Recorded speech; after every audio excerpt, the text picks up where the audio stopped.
Good afternoon and welcome to the Department of Resources online resource community information session targeting the Mount Isa and Northwest Minerals province areas. I'd like to welcome you all here today. Before we start, I'd like to acknowledge our traditional custodians, respectfully acknowledge that on the land of which they all meet today and their elders both past and present. I also acknowledge and recognise those whose ongoing effort to protect and promote Aboriginal and Torres Strait Islander cultures will leave a lasting legacy for future elders and leaders. Just a quick run through with today's agenda. You will hear from representatives across from Department of Resources, Land Access Ombudsman, Land Court Queensland, GSQ, DAF, Department of Agricultural and Fisheries, and DES, Department of Environment and Science. We would appreciate your patience with any delays in our presentations. We are coordinating the presentations from various locations across the state and the strength of internet may vary, especially at the moment with the wild weather conditions we're experiencing. Today's session will be followed by a Q&A session. Please put your questions in the Q&A tab in the taskbar, and at the end of our presentations, we will look to publish those and answer those questions that we can in today's forum. For those more project specific or personal situation questions that you'd still like to send through, we'll take those ones offline and follow up after the event. There'll also be a live link to our feedback form. We ask you to take a minute at the end of this event to fill out the form. The feedback provides us a very useful tool to gather information on today's event and helps us gather feedback to assist in our planning for our future sessions. We're going to kick off today's event with a mineral activity update from Luke Crichton, who's the Director of Mineral Assessment Hub with the Department of Resources. Luke is a registered valuer and is an associate member of the Australian Property Institute. Luke has held various roles within government over the past 30 years, which included roles based in the Northwest Queensland, Emerald, Maryborough, Dalby, which has seen him undertake major roles in projects like Baralla, Mount Isa Gas Pipeline, Century Mine, Right to Negotiate process, Ernst & Henry Mine tenure approvals, and reviews of various land and resource legislation. Good afternoon, Luke.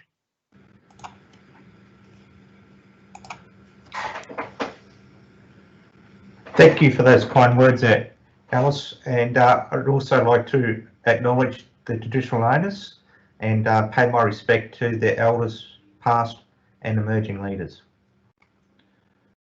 So why can't I change anything? I'm just waiting for the slides to change, that's all. But the Northwest Mineral Province is renowned as one of the world's most leading prospectivity areas. It's a host to 16 operating mines and has a significant potential for a lot more. It currently produces a substantial portion of the world's copper, lead, zinc, silver, and has proven prospectivity for new economy minerals. New economy minerals are generally those associated with renewables such as solar and battery.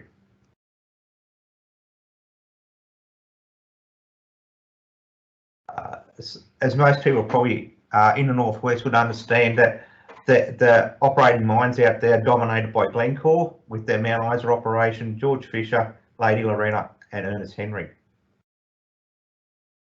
We see most of them as Tier 1 operators. Tier 2 are associated with Phosphate Hill, South 32 Cannington and Capricorn Copper, Dougal River, New Century Resources.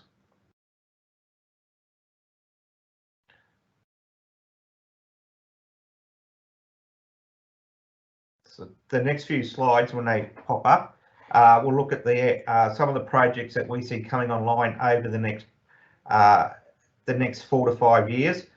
Aon Minerals is located in the northwest corner of the state. It's associated with a rock cobalt resource.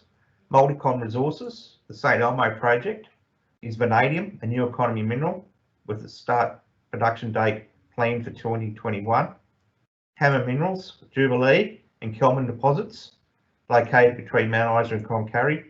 Cadeco is an existing operation, is currently in care and maintenance and it's likely to restart in the very near future once the commercial issues are resolved. Altona Rosebery, significant copper gold deposit adjacent to Dougal River. Minotaur Eloise copper east of Cloncurry, again, is another project that we're seeing significant movement in. Becco, a vanadium project at Julia Creek, is currently got an ML application that which will be lodging very shortly. Genova Resources and Genova Merlin deposits, again, are ones that we see as significant developments over the next few years. And for those who may not be aware, but again, it's public information, the major players, both Rio and Anglo, have currently significant areas under large exploration programs in the Northwest Mineral Province. Anglo is working in the area south of Mount Isa down to Booyah, and Rio to the northeast of Cloncurry.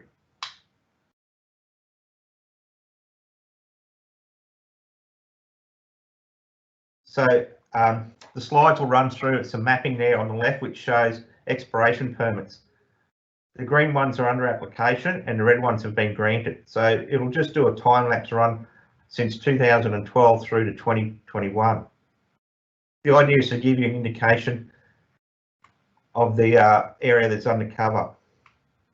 So the total area of exploration tenure in the Northwest Mineral Province is roughly equivalent to about 30% of the area. Mineral development licences, a significant reduction. A small area, about 0.36%, and 344 mining leases covering about 0.54% of the Northwest Mineral Province. So very quickly, to give you an indication of the time frame when a project from greenfield development might find a resource and they have an exploration permit, from that time to actually getting a mining lease and getting production happening on the ground averages around about 15 to 17 years, because there's quite a number of associated approvals, environmental and or land court compensation matters that need to be sorted. So it's not a quick process. There's quite a bit associated with the commercial capital raising that as well. Just to give you an idea of the value of the resource in the Northwest Mineral Province, and this data is extracted from the Queensland Resources website, so it's not insignificant and contributes quite heavily to the GDP for Queensland. And there you can see roughly about 10,000 jobs are supported directly and indirectly. Just some recent activities, the government support for exploration in the area. So since about 2008, the Geological Survey of Queensland, through government funding, has supported a significant number of projects. These have been in the form of Collaborative Drilling Initiative, as we call it CDI, and the Collaborative Exploration Initiative, CEI, with a breakdown of funding awarded by local government areas in the Northwest Mineral Province provided in the following slides.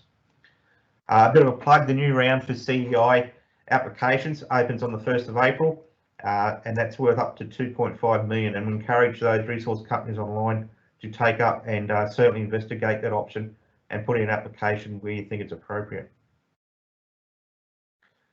So just to give you a bit of a breakdown of the government funding that's been provided through the CDI and CEI since 2008.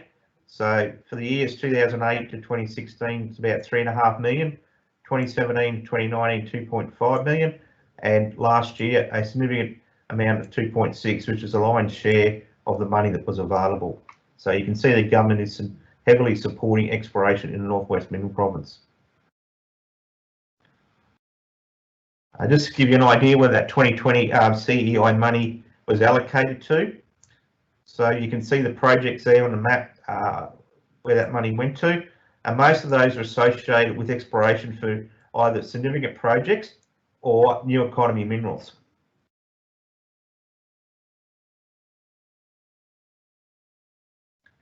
Thank you very much, and I'll hand back.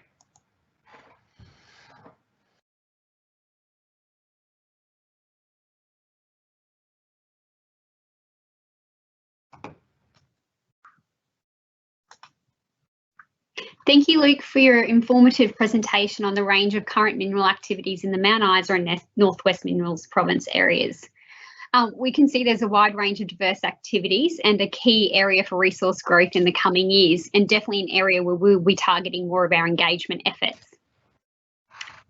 I would now like to introduce our second speaker for today, Dr. Steve Ward, Director of the Engagement and Compliance Unit with Geo Resources. Steve oversees a team focused on resource community engagement, inquiry and complaint management, and compliance across petroleum and gas, minerals and coal sectors statewide. Steve has worked for the state government in community engagement and compliance around resources for over a decade, much of it centred on land access in the petroleum and gas sector. Earlier in his career, Steve spent several years working in environmental consultancy on a wide range of environmental projects across Queensland and the United Kingdom, and has also worked within academia. Thank you, Steve.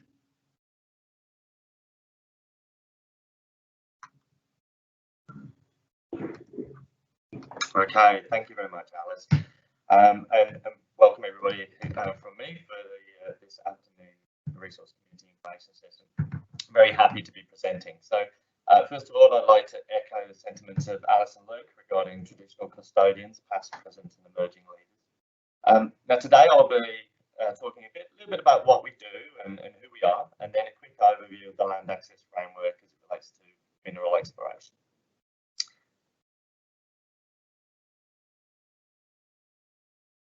We're just waiting for that slide to move.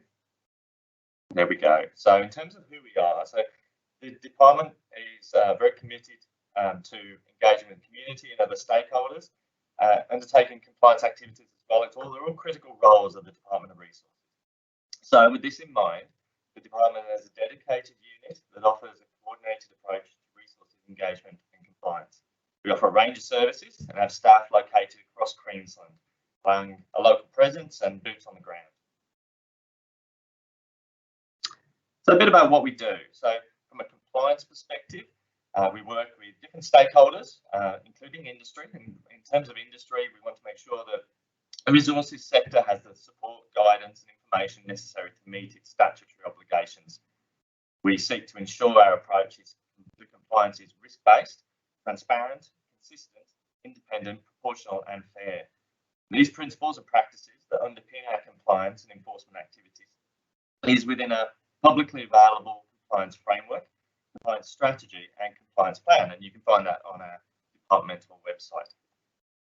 Now, a component of our proactive compliance approach includes desktop and field inspections. We work closely with our assessment hubs, such as Luke in the Mineral Assessment Hub, to ensure that these activities align with their priorities. In a responsive sense, we undertake investigations, and that forms another part of our compliance approach. We want to ensure that the decision making remains consistent, transparent, and defendable. Now, in terms of our proactive engagement, we undertake targeted delivery of information sessions and QA panels, large events on key resource topics. We regularly engage with stakeholders such as peak bodies, NRM groups, and so on to understand issues and topics of interest. In terms of industry engagement, our focus is really on ensuring that industry are fully aware of the regulatory framework in which they operate. We do this via updates on legislation and policy change and so on. Also, we assist with disputes or issues between landholders and companies. For instance, where there's been a breakdown in communication, we can hopefully look to get the parties back on track. And finally, in terms of responsive engagement, we have a dedicated phone and email service. You can see the details up on the screen there. We answer what we can at the time, but if it's more complex, we might need to follow up and keep you in the loop through that. Sometimes we understand that navigating government and services can be a bit tricky, and so organisations involved in this webinar have a commitment to work together. So, for example, if we're approached with an issue best addressed elsewhere, we'll aim to do all the heavy lifting so you can get to speak to the right person seamlessly. Similarly, where a response involves multiple agencies, we'll look to coordinate that to minimise impacts on you. So, for example, if a site inspection is needed, we'll try and coordinate with you so it fits in with your daily routine, and also so that you're not getting a number of people coming onto the property over a number of days. We'll try and get it all coordinated. So a little bit about regulatory framework. So as I said, the focus today is on minerals and particularly exploration. Mineral and coal resources generally owned by the state. However, individuals and companies can apply to explore or extract those resources. For those mineral activities that are approved, they're granted under the Mineral Resources Act 1989 and managed across subsidiary regulations, policies and codes of operation.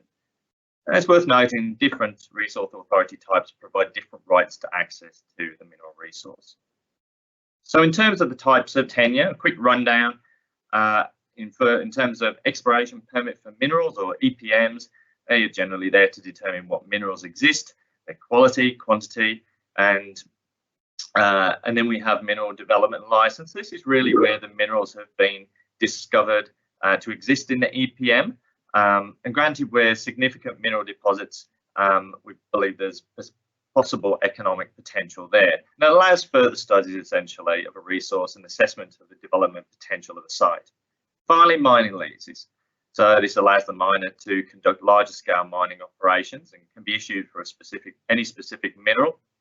It allows machine mining and other activities related to mining, and operates under environmental authority, and that's administered under the Department of Environment and Science. Next slide, we'll just wait for that to kick in. Wonderful.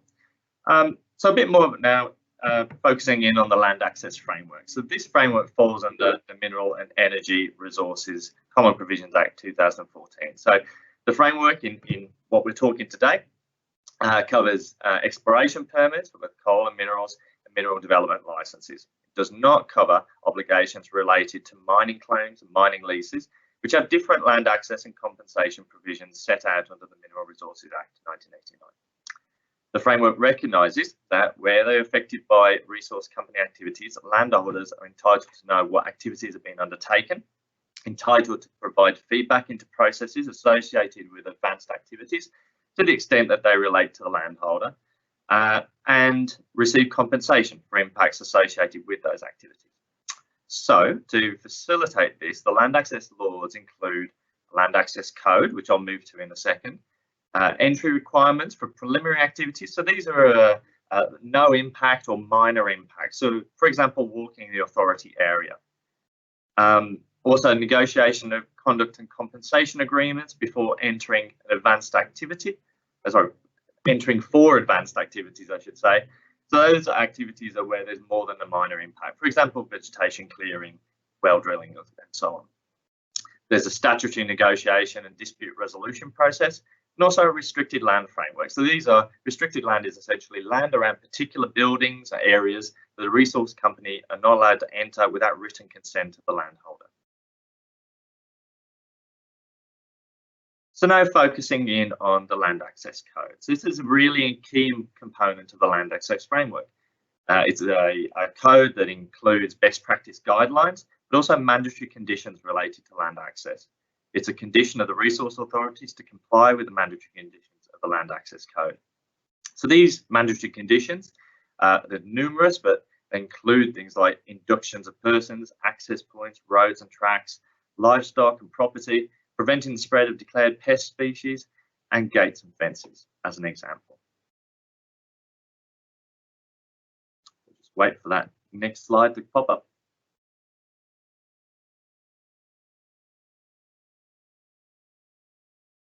Oh, and we've scooted ahead a little bit. Okay, we're back to where we should be. So preliminary activities, as I mentioned, these are activities that have no impact or only a minor impact on the business or land use activities of a landholder on which the activity is being carried out. A resource company must provide each landholder with an entry notice at least 10 business days before the date they propose to enter the land, if they plan to enter private land to carry out authorised activities for a resource authority, gain entry or cross-access land for the resource authority. This notice needs to include description of the land that's going to be entered, the period within when the land will be entered, the activities that will take place or proposed to take place, when and where the activities will be carried out, and contact details for the resource company or authorised representative. And we actually have a template version on our website. It's not a mandatory one, but it's there. It can give you a bit of information about what generally types of activities may be covered and the types of information that would be included. In terms of the following the entry, there's an entry report that needs to be provided to the landholder generally 3 months after the period stated in the entry notice. And this can vary if there's been an agreement, waiver of entry notice agreement with the landholder. Now, unless each landholder and resource company otherwise agree in writing, the maximum period of entry for on an EPM for an entry notice is 6 months. And it's worth mentioning as well that the first entry notice issued must also be accompanied by a copy of the Resource Authority, Land Access Code, any relevant environmental authority for the Resource Authority, and any code of practice made under the Relevant Resource Act. Now, companies can only conduct preliminary activities listed on the entry notice and must adhere to the Land Access Code. However, a landholder has no right to object if the entry notice is valid for undertaking those authorised activities.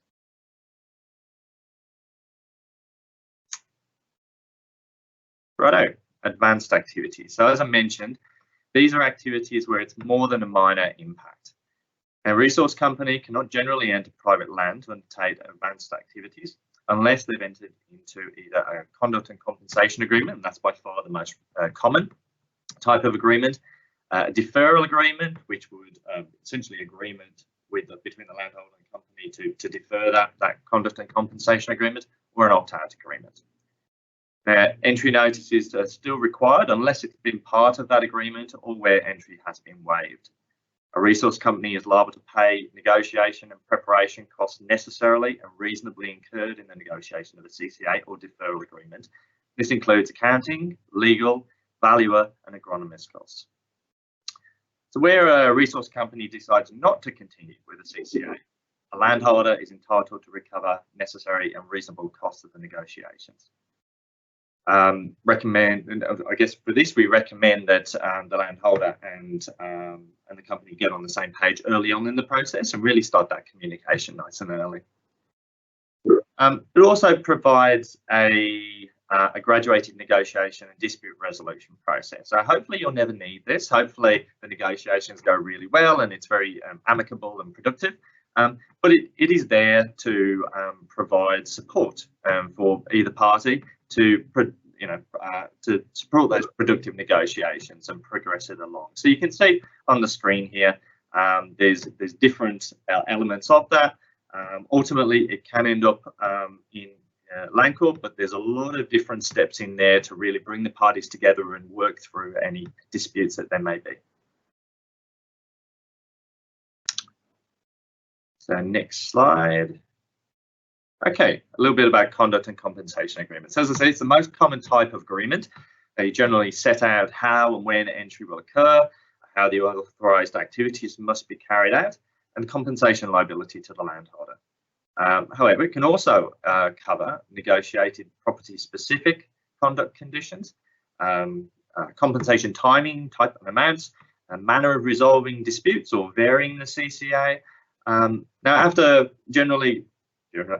the CCA is completed, they need to be recorded on a titles registry. And this isn't the entire CCA, it's just a note that goes on the title. And I'll just point out again that this is different to compensation agreements for mining leases and mining claims.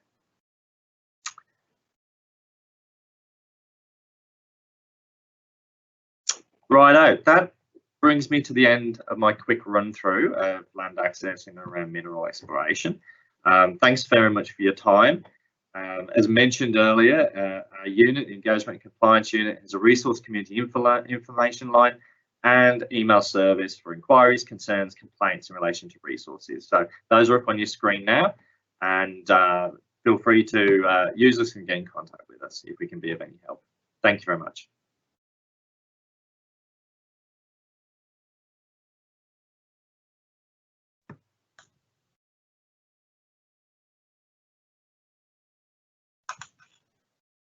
Thank you, Steve. I'll just take a moment as part of today's presentation to properly introduce myself, something I missed out on doing at the start of today's presentation. I'm Alice Prince. I will be emceeing today's event. I'm the Acting Engagement Manager for the engagement team, and we sit within Steve's team over at the Department of Resources. So most likely one of us would be, one of my team members or I would probably be on the end of the phone or the email when you make those inquiries. So we're always happy to help. So please feel free to use those contacts. And more importantly, today you have at hand a range of specialists across resources that you can ask questions of during our Q&A session, or post them now for us to review as we move forward to our Q&A session, and we'd be happy to answer those. So it's my pleasure to introduce now Jane Perez, Ombudsman for the Office of the Land Access Ombudsman Queensland. Jane was appointed Queensland and Australia's first Land Access Ombudsman in late 2018 and has also been Queensland's Energy and Water Ombudsman since 2016.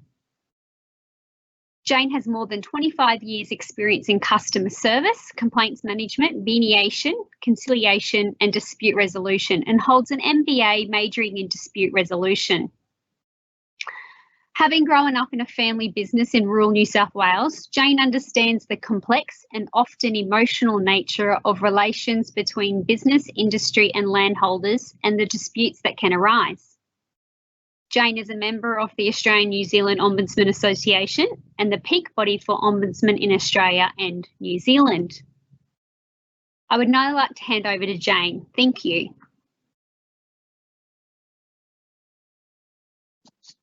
Good afternoon, everybody, and thank you for the opportunity to meet with you today. I would also like to take the opportunity to acknowledge the traditional owners and the custodians of the lands and seas and waters of Queensland and the lands on which we meet today.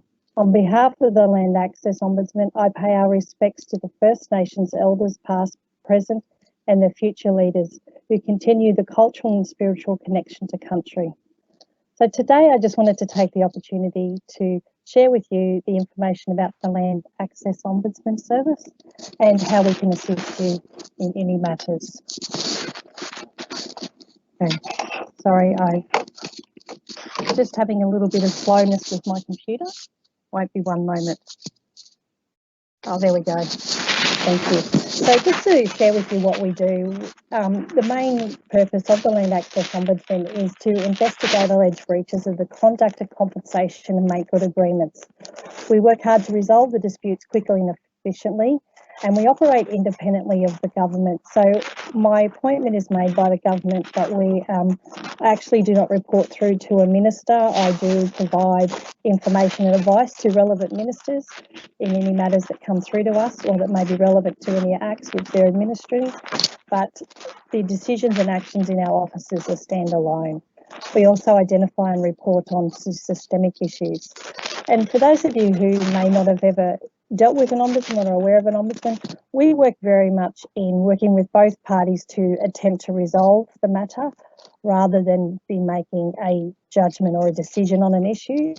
We're very mindful, particularly too, in how you operate and the ongoingness of your relationship, and what may also be long-term of your relationship is to really work with the parties to enable an ongoing working relationship between the two parties.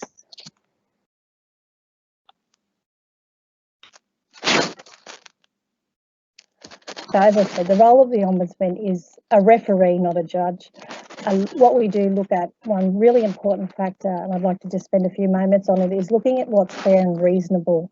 So not necessarily what an agreement may state or what may be legally correct, but also what is fair and reasonable in what's happening in the community that the parties are involved in, and really looking at all aspects of the matter and making sure that it's a fair and reasonable outcome for all parties as well.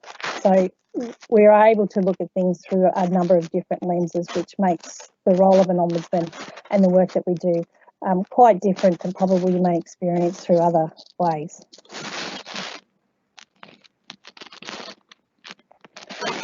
So when I first started in this role, I found that the land access, there was a lot of components to it and a lot of areas that are involved with landholders and resource companies.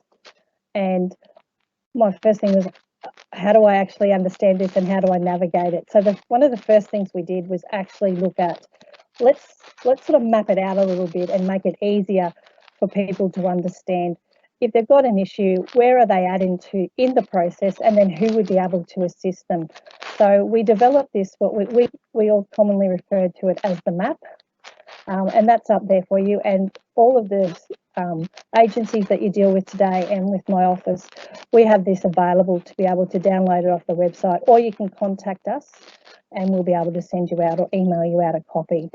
And we found it, the feedback on it's been really great, and a lot of people have found it a really useful resource because it does talk about all the different, some of the agencies you've heard about now, talks about the Land Access Ombudsman, and it talks about the role of the Land Court as well.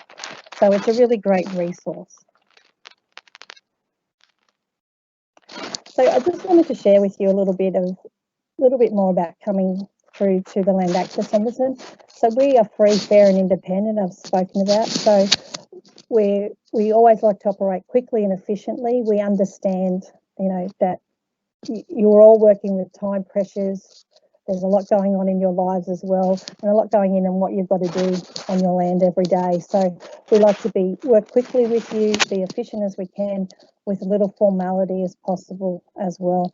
We find that conversations, sharing of documentations in an easy way makes it an easy conversation and easy to start really digging down to what the issues are, and then working together to resolve them. Where required, we can actually come out to site and meet with you all, or come out to a town that may be close to where you're situated so that we can have a discussion as well. We understand that there's dispute resolution clauses in your agreement, but we also know that a lot of parties choose to come through our office. So you can come straight through to us without following the dispute resolution clause within the agreement. It's a great opportunity for you to save time, the stress of a conflict situation, and also the cost, as the service is actually, as I said, a free service to yourself. Just at a high level, this is what our process looks like. So there's 3 steps in the process. There's the assessment process, the investigation process, and then the outcome. So for the assessment process, we contact you to confirm the issue. So we'll contact both parties to get information, and then we'll also determine whether or not it's within our jurisdiction and whether we're able to investigate it. There may be times where you have already raised the issue with another agency, or it's been raised elsewhere and we're not able to investigate it. So we like to get that assessment done as quickly as we can and let all parties know whether we can assist or not. If it does proceed through to the investigation process, the investigator is appointed to look into the issues, and then they'll help resolve. And this, as I said before, goes through interviews, site visits, requesting more information, and then doing an assessment on that. Then we'll move into outcome stage. We'll provide each party the advice on our position, and then we make recommendations on how the dispute could be resolved. Whilst we cannot make a binding decision on the party, we do make recommendations, and we also acknowledge that these recommendations can then be considered by the Land Court if the matter then escalates up to that level. So we do, as I said, like to work, and where appropriate, to come out and do a site visit for yourselves as well, if that's appropriate within the dispute.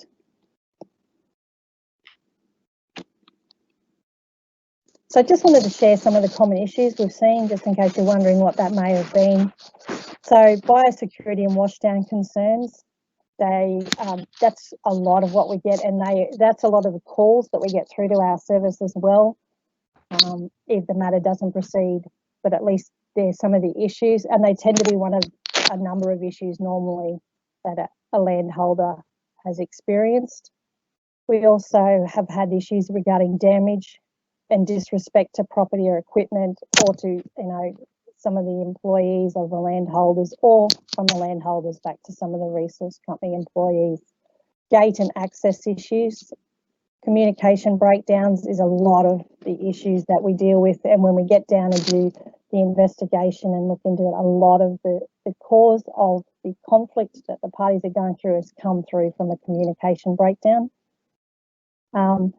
Some of the others are, you'll have a change of a land access manager or a relationship manager, and they have not necessarily been given all the information of previous practices or handshake agreements that have gone on, or the way things have been done, and so they will come in and operate under their rules and regulations and not understand the history. So that can sometimes cause issue as well. Or it's just been a failure as well to set reasonable expectations by either party of, you know, what they want, how they like to work, you know, when it was important times for them, whether, you know, whatever may be going on in their land. So they're the common issues that we see, and we do see them, whether they're matters we can investigate or not. We just see they tend to be the really regular issues that we deal with. What we cannot investigate is the agreements that are still subject to a cooling off period. So you go through your negotiation stage, it's signed, and then there's a cooling off period. If the agreement's in that's outside our jurisdiction, and we are not able to assist in that matter. Or we do not look at government legislation, policy or decisions, or matters that are now or have been previously under investigation by the government or in court. We do not look at compensation agreements that are part of mining claims or mining leases under the Mineral Resources Act. So you'll be able to understand by that we have a specific jurisdiction and we work within that jurisdiction. So we do have a number of ways that you can contact through to the Ombudsman's office. We try to make it as accessible as possible, and we also work and understand that as a landholder or a resource company, you have, you know, busy days, and it may not always be easy to give us a call. So we have an online dispute form that can be accessed 24 hours a day, 7 days a week, that you can fill out online and then send through to us. There's also a form that you can complete and then send through to us via email or mail, or you can give us a call on a 1-800 number. If you do call us on a 1-800 number and you're calling from a mobile or a satellite phone, just let us know that and we can give you a call back to, you know, save you on the time and any possible charges that you may have from your provider.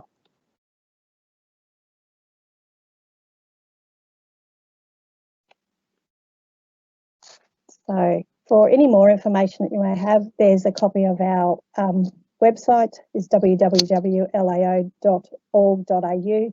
You can also register your name and email address with us on that site for any future updates. And if you work in the industry, you can contact us as well. We're happy to come out and talk to your team or to new staff members and make them aware of the service and what we can do to assist. So thank you very much, everybody, and I'll hand back to yourself, Alice.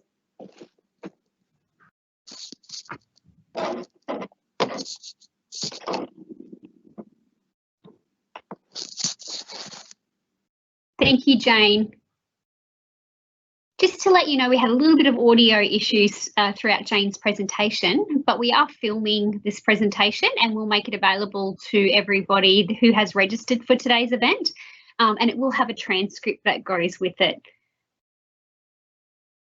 So up next is Member McNamara. He's talking about alternative dispute resolution and the land court process. James McNamara has built a distinguished legal career and also served as a senior public servant. He has served as a member of the Native Title Tribunal since 2014 and previously held the position of Assistant Director General of Queensland's Department of Natural Resources and Mines. Mr McNamara was appointed as a new member of Land Court in February 2020. He has acquired strong expertise in land management and administration, environment and resources, as well as native title and cultural heritage. Thank you, Member McNamara. Okay, thank you. Good afternoon, everyone.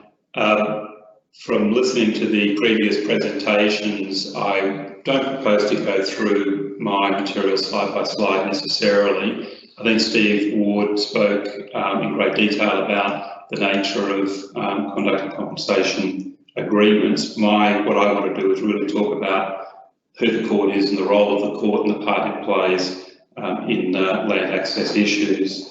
Now, the Land Court has jurisdiction which is conferred upon it by a number of statutes, and the ones we're talking about specifically today are the Mineral Resources Act and the Mineral and Energy Resources Common Provisions Act.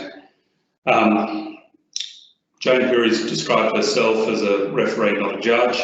it would be flippant of me to say I'm a judge, not a referee. And whilst we do hold an office that performs some judicial functions, a lot of our functions are also administrative in character, and the way this court operates is perhaps less formal and a bit unlike other courts some of you might have experienced. In particular, the Land Court Act states specifically that we're not bound by the rules of evidence, but we must act according to equity, good conscience, and the substantial merits of the application. We have a wide discretion when it comes to procedures and procedure and the way things are done in the court, and the way we frame directions and orders with the objective of assisting the parties to identify issues, encourage parties to engage in alternative dispute resolution, set time frames to keep things moving along, and leading to a hearing, and where possible conducting those hearings in the regions. As I said, the issues today are about land access. We have, and there's been a bit of a brief mention of mining leases and mining claims under the Mineral Resources Act. There's an ability for parties to have compensation determined where an compensation determined in relation to access for those tenements. The land court jurisdiction in those matters is fairly limited. It is restricted to really considering the compensation amount. This is in contrast to the conduct and compensation agreements under the Common Provisions Act, where the language is framed around having the court decide the dispute. So decide the dispute is fairly loose language, but it allows the court to go beyond simply matters of compensation. In the 12 months I've been on the court, I think I've only had one CCA matter, and in that case, whilst there were other components of the agreement that were still in dispute, we dealt with compensation in the hearing. I made a decision in relation to compensation. I made orders then to the parties to consider how they wanted to the outstanding issues to be resolved. But once compensation was resolved, the parties reached agreement as to those other aspects that were in dispute in the CCA. So I haven't had the chance to get my hands yet onto the substance of issues in dispute in the CCA, but the legislation allows for that to happen. We also have jurisdiction to enforce decisions, to hear applications to vary conditions, and to hear matters about any breaches of conduct and compensation agreement. There is also a power to review compensation under a CCA if there has been a material change in circumstances, and I do have one of those on my books at the moment. I mentioned before one of the key objectives of the way we case manage matters before the Land Court is to encourage alternative dispute resolution. Under the Common Provisions Act, as you would know, the process involves or requires, where matters aren't resolved, parties to pursue alternative dispute resolution, and where that has failed, then there's a process for an application to be brought to the Land Court. Now, with alternative dispute resolution, the Land Court has and maintains what we call the ADR panel. Look at our website, search on whatever search engine you use, go to Land Court, Alternative Dispute Resolution, Land Court ADR panel, and you can get to a list of names of people who can provide a range of who have a range of experience. They're not all lawyers. There are some lawyers, but there are people because we have a broad jurisdiction. There are valuers. There are people experienced in agricultural pursuits and surveyors and so on. From that list, it's a party's discretion to determine if they wish to engage someone from that list to assist them. It has the rates that a person would charge, and from my experience, the rates are it might be quite reasonable. So it's worth having a look. In relation to some sort of specific land court jurisdiction, and again, this is in the context of the Common Provisions Act, there can be access issues relevant to someone's property that are outside the tenement area. So where there's a dispute about that, that's something that can be brought to the land court to impose conditions or vary conditions, and there are certain criteria that are relevant there that relate to whether it's reasonably necessary for that to occur, and that there's not unreasonable refusal. Steve Ward mentioned restricted land, which requires consent to enter, and we're talking about things like stockyards and bores and within certain distances of residence. There can be an application to the land court for a declaration as to whether an area or a particular spot is restricted land. So again, it's another application where the land court can become involved. When parties do find themselves in the land court, it's commenced through an application. Again, go to our website, all of the information is there. Go and have a look at Practice Direction 3 of 2019. It'll set out everything you need to know for getting here. It sets out a court procedure and practice in great detail, how to start an application, issues about representation, the types of documents that would assist or are necessary to be attached to your application, and other useful documents that might assist in taking the matter forward. The first step, once an application is lodged and the matter is allocated, is to have a review, and a review is simply asking parties to come in for a chat where we discuss how the matter might be advanced.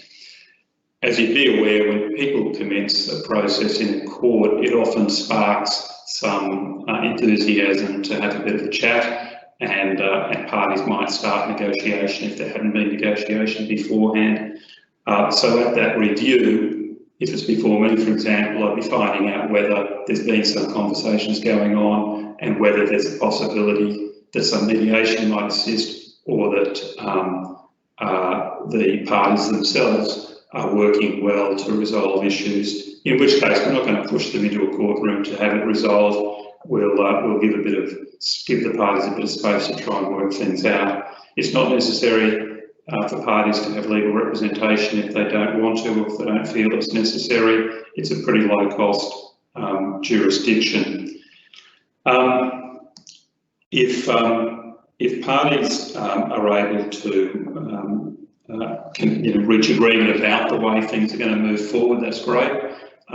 Directions that we make are pretty pragmatic. They're about asking parties to provide statements of evidence, to provide the identity of any experts they might like to call in particular matters. This applies to both conduct and compensation agreements and compensation agreements under the Mineral Resources Act. So there are steps that are put in place depending upon the particular facts of the matter before us. Sometimes these things can get very detailed and complex, when particularly with some of the bigger mines, where you might have objections, where you might have much greater impact and impact on the landholder's property in a way that causes partitioning or denies access to certain areas and so on. So that's where it can get quite complex in terms of the nature of the expert evidence that might be necessary. But these things we work through through the review process and through directions hearings. If agreement's reached, there's a process there for notifying us so that the matter can be terminated, depending on, again, whether we're going through the CCA process or the compensation under the Mineral Resources Act process. Not all hearings will be conducted in the courtroom. If it can be adequately disposed of on written material and the parties agree that that's a way to go, then it's certainly something that we can consider. But otherwise, as I said at the outset, the way that we operate is slightly different from other courts. We've got a pretty broad range of jurisdiction that touch on a lot of elements in the CCA process. They're all set out there in the Act. Less so for mining leases and mining claims and PPs under the MRA. That's it for me. Thank you.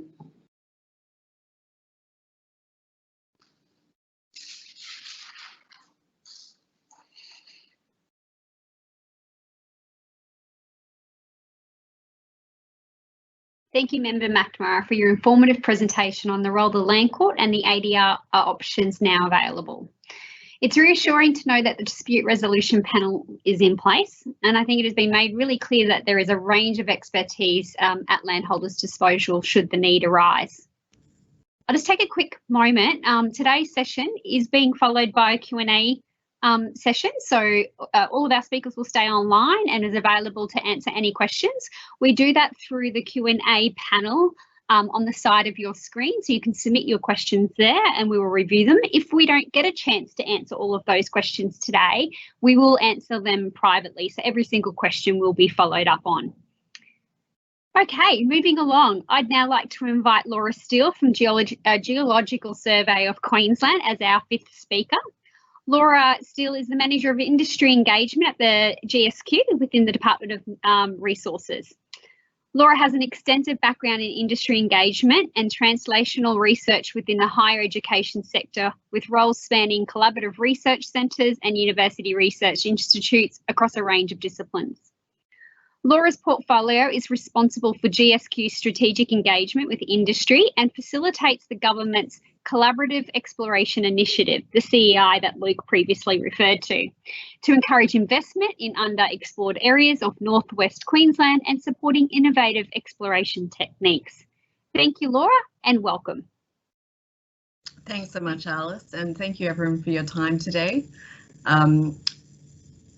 I will just give you a little bit of background about the Collaborative Exploration Initiative, which has been going on since about 2007. And again, you know, probably coming from more of an industry perspective, we still have, you know, similar issues when it comes to land access and to negotiating. And the last round, which was round 3, we expedited and we added extra funding to it because of the COVID necessity. And as part of that initiative, we actually said you need to have landholder approval before actually going to look at your proposal. But for subsequent rounds, that isn't the case. So I've just been, you know, having interacted with my explorers who are coming up to submitting their final reports, which are due the end of June this year for round 4. And again, there's been, we've had to modify applications, we've had to move to different spaces because of access issues as well. And you know, this is a huge amount of government money that we're pouring into this scheme. And you know, I think it's very valuable. We're looking specifically at, you know, at greenfield exploration and areas where people are not particularly involved due to, you know, the fact there's a huge amount of cover under some of these areas, and some of the results we're getting back are just amazing. And we're really excited about that. But what we want is a collaborative approach with landowners, and these are mineral drilling targets mostly. So in terms of actual disturbance, etc., on the land, we're talking about a quarter of a hectare rather than a major survey that's going to wind up in a huge mine. The general process for CEI recipients, particularly those that are going through greenfields exploration, we're looking at a 7 to 10 year duration effectively before whatever they find becomes an effective mine. So what we're really after is to provide some really good pre-competitive geoscience data, and we want people to, and part of this, the reason for the scheme is to actually de-risk a lot of the greenfield exploration. And so we really encourage higher risk exploration, undercover frontier regions, promote innovation, in particularly in techniques. And I think I should also share with the group that we've had some regulatory changes that were approved at the end of last year, and we're in the process of actually releasing another 20,000 historic reports, which is, we've had the consent of the peak bodies, and we've consulted widely around the minerals industry specifically. So that information is going to become available by the end of March. And so that, combined with what we're actually doing with CEI and then what GSQ is doing as well independently, means that we're getting a bunch more information that we can be sharing with people, whether or not it's, we tried this technique and it didn't work, which is just as effective as, saying we did try this technique and it did work in this particular space. So it's but it is a constant issue as well to make sure that, we have the landowners' consent and that they are prepared to have exploration happening on their land, and the tenure can be really fully utilised. So fundamentally we want to accelerate discovery. Like, there's been a discovery drought in Queensland for a considerable amount of time. And really, if you look at the following slide, if you look at the number of exploration permits, the kind of the nature of the companies, the ones that we tend to be supporting are the juniors, and so they're the ones who are really taking charge of going into some of these really greenfields areas, and we want to be encouraging that. And so the next round for CEI is going to be, so the guidelines actually been published already for the next round. So we're looking at all new economy minerals, as well as, but probably gold less so, because it's less of a priority, I guess. So that's all published on the GSQ website. The application's open in April. And so if you look at this map, if you look at the amount of drilling and you look at the number of projects that have been sponsored since 2007, we've had 193 grants worth $10 million. We've done 120 kilometres of drilling work. We've got 65% technical successes, which is, the geology was verified, that was expected. And then we've currently removed the co-funding requirements. So we're really encouraging people for the next round to look at how innovative they can be, to look at the different areas that they can focus on, to look at these areas of Queensland that may be undercover but seriously underexplored. And now the scope has actually changed. So we used to just focus on drilling, but now we're not just focused on drilling.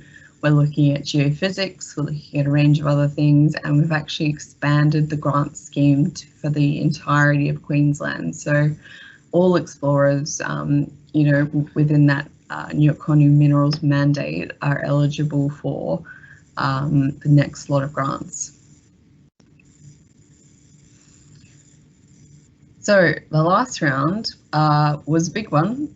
We had 145 applicants and 25 projects were selected, up to $200,000 apiece, and that was announced in July 2020. And most of the projects, I think we've got three outstanding, have been completed already, and then the rest of them will be done by the end of May 2021, which is great. And we've committed $4 million to CEI round 4.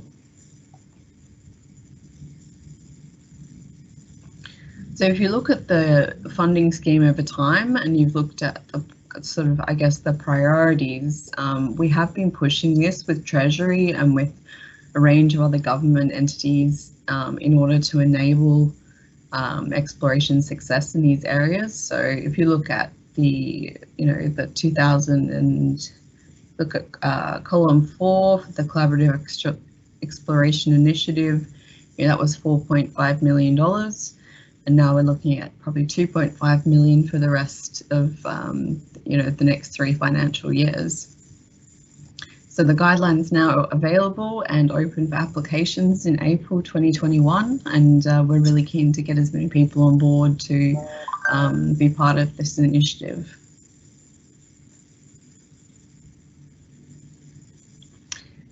So we've also created some pretty cool as part of the Geoscience Data Modernization Project, we've managed to also create some pretty cool layers on the GeoRes globe, which actually reflect some of the stats and some of the reports that are going to be released at the end of March in the Open Data Portal. So you can actually look through the GeoRes globe at the moment and then click through specifically what CEI projects have been funded and what have been the findings. And so the data that we're collecting is of high quality. It fits with the new regulatory framework and the practice directions that we've been pushing for.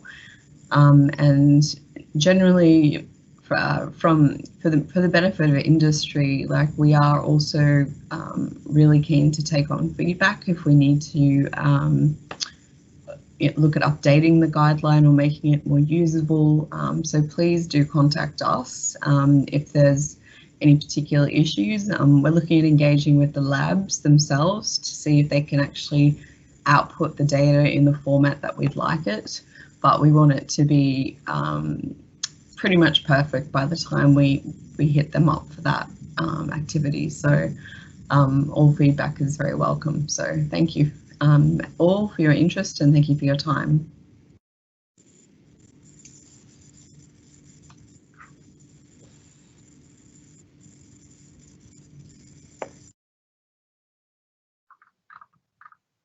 Thanks, Laura.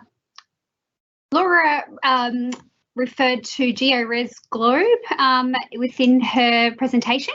Just letting you know that is open to everybody who has internet access and can be accessed through the Business Queensland website. So landholders,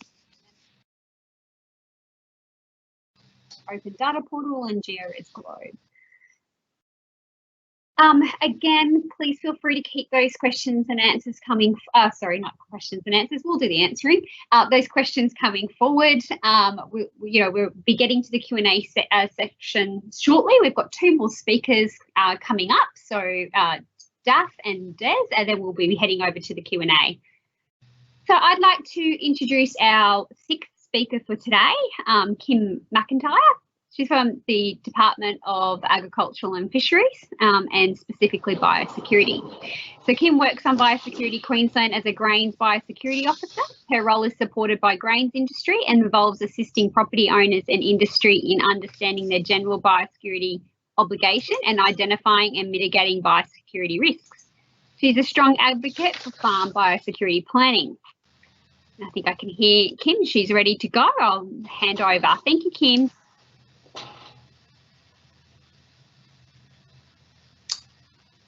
Thanks,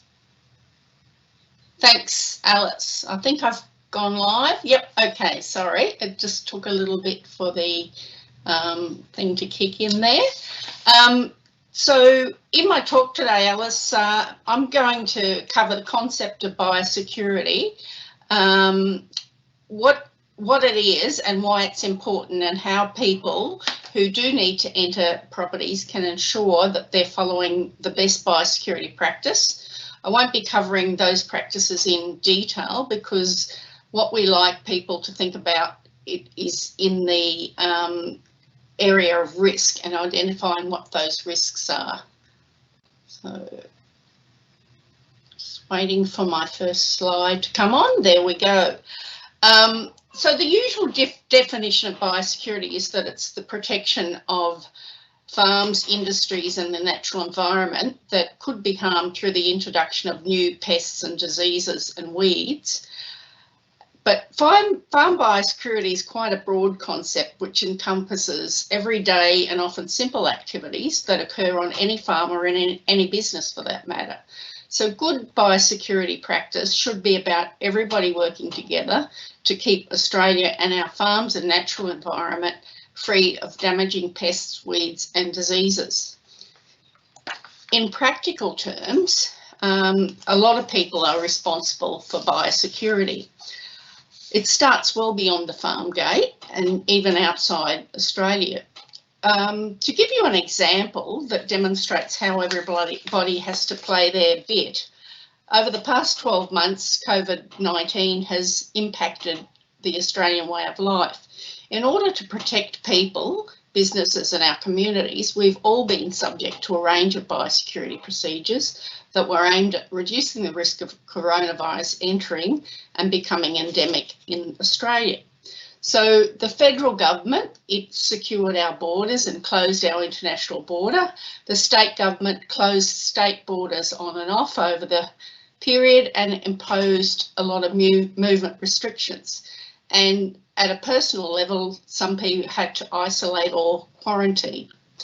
But also at the same time, there was a whole range of activities that we all did as individuals, which included using hand sanitizer, washing our hands more regularly, socially distancing, staying at home, if you're sick, isolating and getting tested. So the implementation of these actions are all examples of a risk mitigation process. And while we didn't eradicate COVID-19, they did help protect us from some of the more dire health impacts that were seen in other parts of the world.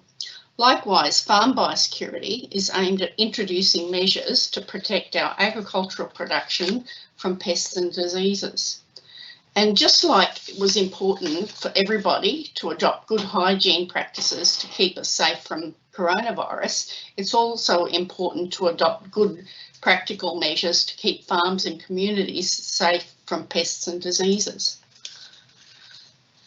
So this generalised invasion curve helps to demonstrate how it's a matter of cost of a new pest or disease and how it's related. Oh, we've gone too far. I didn't click twice. Did somebody else click? How it's related to its distribution. So it clearly shows that preventing something is much better than curing it, because in this area, every dollar spent returns $100 in less cost of eradication. But if the pest gets in this eradication area, you've got still a $25 return for every dollar spent. Once something actually gets out into the community or on a farm, we have a lot less cost return for the money spent, and so it's very important to try to keep the pest out in the first place. And part of the reason for having a general biosecurity obligation, I might get you to advance that if you can, Tim. Sorry, it's not working for me. So in recognition that biosecurity needs to be a partnership between all parties and based on these risks, the Queensland government introduced the Biosecurity Act 2014. And a key principle of this new act is that everybody has a general biosecurity obligation. Now, Jane talked about reasonableness and respect, and the general biosecurity obligation is also about reasonableness and respect, and it's commonly referred to as a GBO. And it means that everybody is responsible for managing biosecurity risks that are under their control. This includes risks that they are already aware of, but it also includes risks that they should be aware of. And not complying with your general biosecurity obligation is an offence under the Act, and you can be fined or get a penalty for it. So there are examples of your general biosecurity obligation, and includes things like not spreading weeds, pests and contaminants, knowing what pests and diseases there are of the animals and crops that you deal with, letting a property owner know when you're going to be on their property, and reporting unusual pests and crop losses. Right, it moved on for me. Thank you. Whether or not you're a property owner, a business individual, or just somebody who needs to enter a property, identifying the risk and evaluating it is important. And I like to use this risk matrix to help evaluate a risk. So for starters, how likely is it that an activity is going to have a negative biosecurity impact? It might happen sometimes, it might happen most times, or it might happen every time. But then you have to look at it in terms of what will be the impact of that activity if it does occur. And, you know, it might only have a very small impact, or it might have a moderate impact, or it might have a big impact and make a big difference. So activities that fall into this high risk type area are the ones that you need to be most concerned about.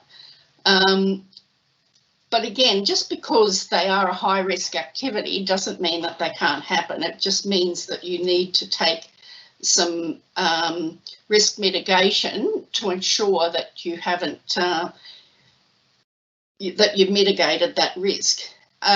So an everyday example of using risk mitigation is like driving a car.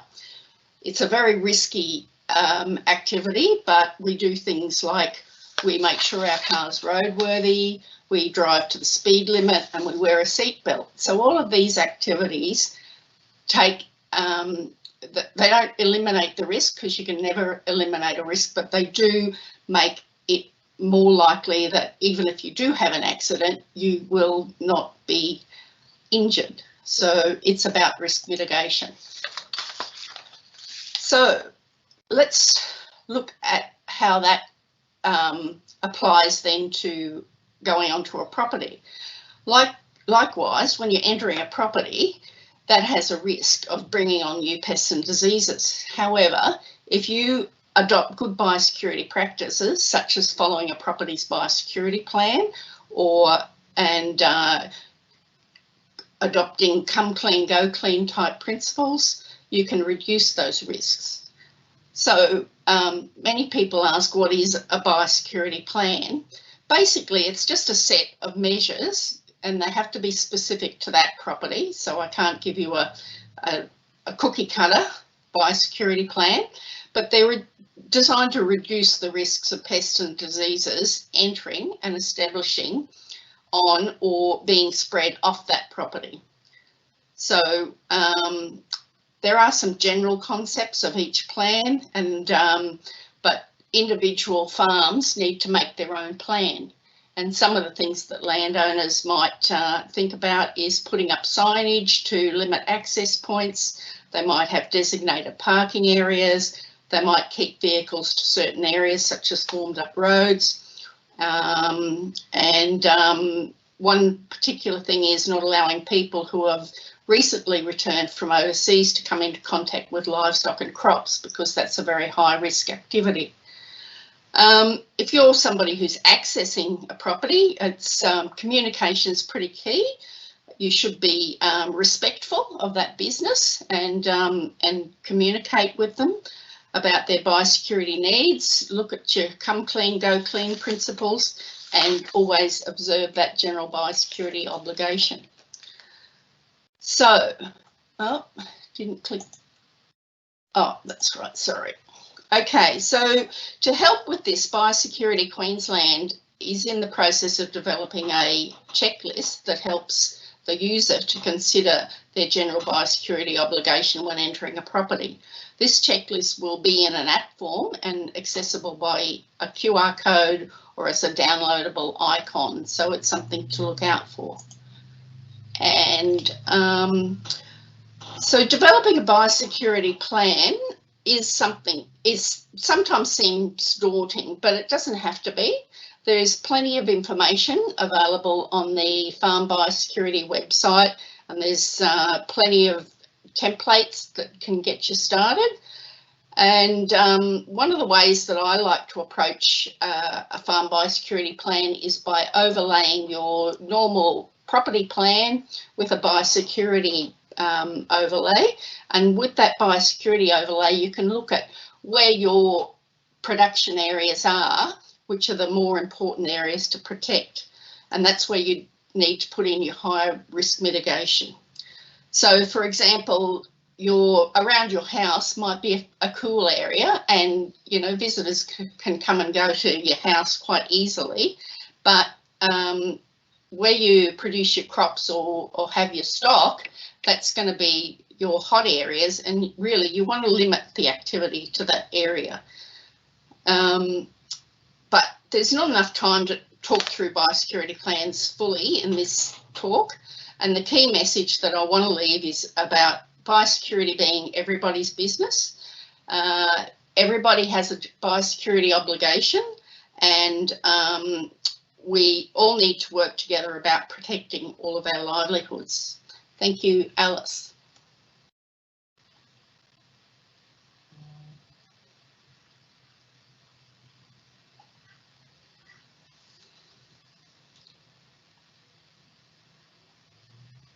Oh, sorry, I haven't. Thank you, Kim. Thank you very much for that.